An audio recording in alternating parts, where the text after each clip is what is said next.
kaligtasan mo sa Alerto 24. Arestado ang isang iniinalang miyembro ng Akyat Bahay Gang.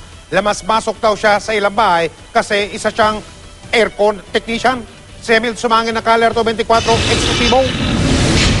Intelligence Division ng Parañaque Police ang inatasang humuli sa suspect. Nag-uniforme at nagpanggap na mga service technician ng mga pulis para makalapit sa target area at hindi mabulabog ang operasyon. Ang suspect hindi nagtagal, dumungaw sa bintana ng pinagagawa niyang two-story na bahay. Walang ideyang mga pulis na pala ang kausap niya.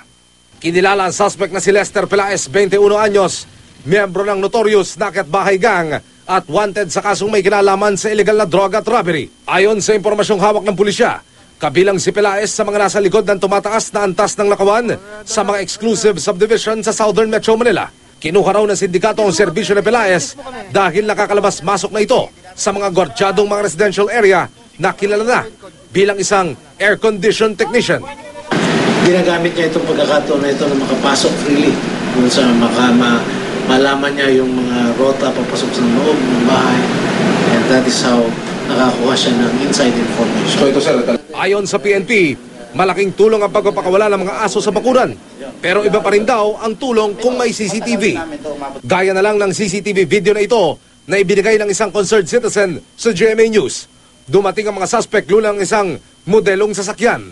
Pagdungaw sa bakuran, binatuhan daw ng pagkain ang mga alaga niyang aso kaya hindi na nag-ingay at tumakol ang mga ito. Nag-ala Spider-Man na pinanik na ng mga suspect ang bakuran. Pero maya-maya pa, nang makita ang nakakabit na CCTV camera na nasa ibabaw nila, parang nakakita ng multo ang grupo. Lumundag pabalik ng kanilang sasakyan saka umeskapo. Dapat ayon sa pulisya, pati mga inuupahan nating mga technician, karpintero at iba pa, huwag basta pagtiwalaan sa panahon daw ngayon, mahirap na.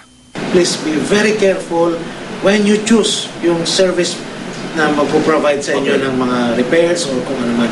Please be very careful, and any doubt, please do not hesitate to check with our barangays, check with our policemen.